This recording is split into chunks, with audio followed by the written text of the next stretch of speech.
Welcome to CMD news. నా పేరు దివ్య. నేటి వార్తా విశేషాలు.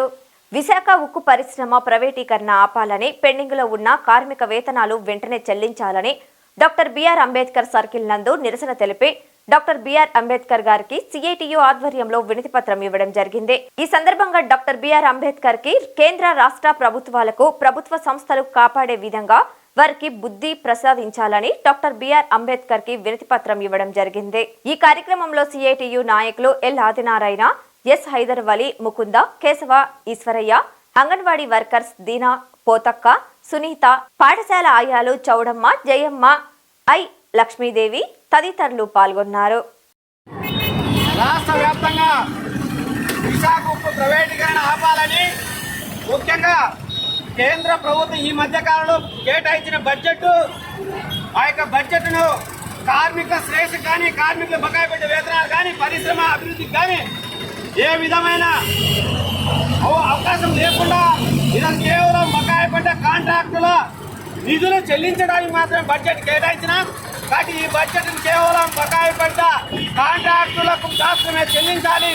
ఇది కార్మికులు కానీ, పరిశ్రమ అభివృద్ధి కానీ ఏ విధంగా ఉపయోగించాలని చెప్పి కేంద్ర మంత్రులు ప్రకటించడంతో కార్మిక వ్యవస్థ, విశాఖ ఉక్కు పరిశ్రమ నాశనం కావడం తప్ప మరొకటి కాదు.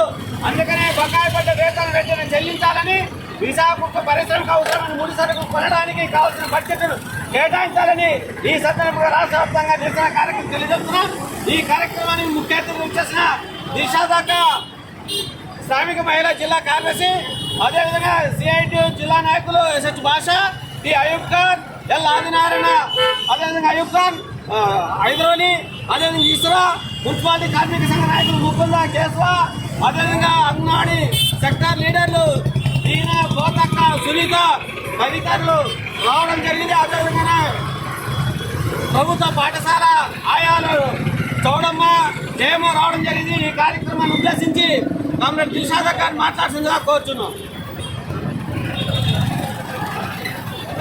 ఈ మధ్య విశాఖపట్నము ప్రైవేటీకరణ చేయమని చెప్పి కేంద్ర ముఖ్యమంత్రి కుమారస్వామి గారు 1440 కోట్లు కేంద్రం కేటాయించింది.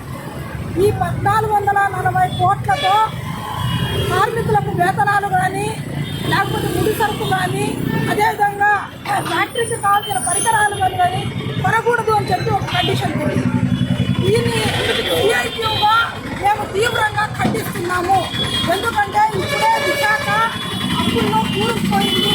ఆ పేరు చెప్పి ఈరోజు కేంద్రము ఈరోజు ప్రైవేటీకరణ చేయాలని చెప్పి దురుద్దేశంతో ఈరోజు ఈ కుటుంబాన్ని చేస్తుంది. కేవలం 1440 కోట్లతో అప్పులు తీరి పూర్తి చేయడానికి ఏ విధంగా కూడా ఈ డబ్బు. అందుకని నేను చెప్తుందేమంటే సిఐటియుగా ఈ ఇచ్చిన ప్యాకేజ్ ఏదైతే ఉందో ముందుగా కార్మికులకు బకాయిలు ఉన్నాయి, వాటన్నింటినీ చెల్లించి ఫ్యాక్టరీకి కావాల్సిన ముడి సరుకులు కొనడానికి ఈ డబ్బులు ఖర్చు చేయాలని చెప్పి. ఎందుకంటే ఈరోజు స్టీల్ ఫ్యాక్టరీ సాధారణంగా రాలేదు. దాదాపు 300 గ్రామాలు, 32 మంది బలిదానంతో వచ్చిన ఈ ఫ్యాక్టరీ 5000 కోట్లతో ప్రారంభించి ఈరోజు లక్షలాది కోట్ల టర్నోవర్ జరుగుతుంది. దాదాపు కేంద్రానికి 3 లక్షల కోట్లు కూడా చెల్లించారు. మొన్న కోవిడ్లో కూడా ఉత్పత్తిని ఎక్కడా లేని విధంగా ఈరోజు ఉత్పత్తి సాధించింది. కానీ అటువంటి కేంద్ర ప్రభుత్వ ఆధ్వర్యంలో నడిచే ఉక్కు ఫ్యాక్టరీకి సొంత గనులు లేవు. దీనివల్ల అప్పుల పాలవుతారు.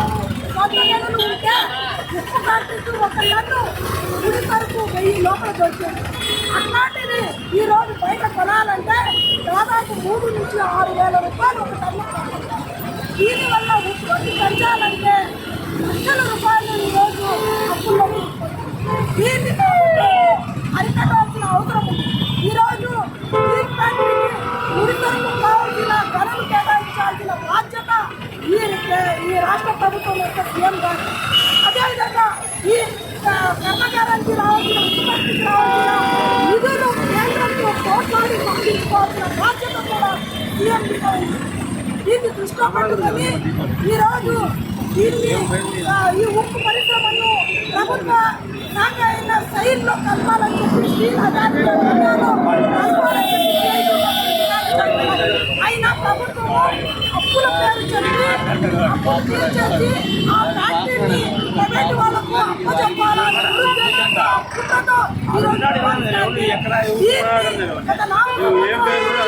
సిఐటి వ్యతిరేకంగా కార్మికులు కూడా పోరాటం చేస్తున్నారు కాబట్టి ఈ రోజు ఒక్క సెంటు కూడా ప్రైవేటీకరణ కాకుండా జాగ్రత్త ఇదే ధోరణిని రేపు రాబోయే కాలం అంతా స్టీల్ ఫ్యాక్టరీని మనం రక్షించుకోవాలంటే పోరాటాలు చేసి దాన్ని రక్షించుకోవాల్సిన బాధ్యత ఉంది కాబట్టి ఈ రోజు మేము స్టీల్ ఫ్యాక్టరీకి మద్దతుగా ఈరోజు రాష్ట్ర వ్యాప్తంగా ధర్నాలు చేసి పత్రాలు ఇవ్వడం జరుగుతుంది. అందులో భాగంగా ఇప్పుడు కూడా చేయడం జరుగుతుంది. ఇప్పటికైనా మా డిమాండ్ కేంద్ర ప్రభుత్వం ఇచ్చిన నిధుల్ని కార్మికులకు వెంటనే బకాయిలు చెల్లించాలి. అదేవిధంగా ఈరోజు సొంత పరికరాలు కొనడానికి కేవలం దానికే ఉపయోగించాలని చెప్పి శైలిలో కలపాలని చెప్పి ఈ సందర్భంగా నేను డిమాండ్ చేస్తున్నాను. ఇర్షాద్ కార్మిక మహిళా సంఘానికి convener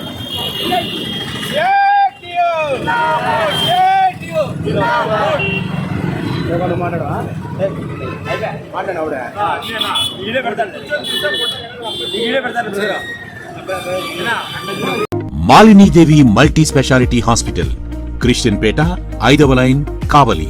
doctor Battina Narendrababu, MBBS, MS, general and laparoscopic surgeon.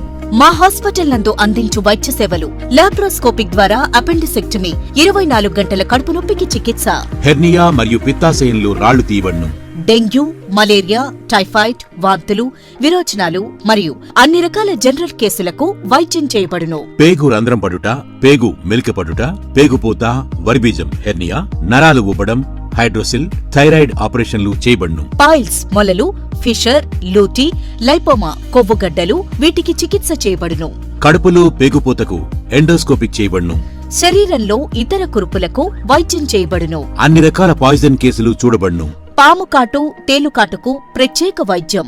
మా హాస్పిటల్స్ ప్రత్యేకతలు: ICU, lab, AC and non AC rooms, 24 గంటలు మెడికల్ షాప్. అత్యవసర కేసులు అన్ని వేళలా చూడబడును. Malinidevi multi speciality hospital, Christian Peta, 5వ లైన్, కావలి. ఫోన్ నంబర్స్ 9398665676 మరియు 08626245167.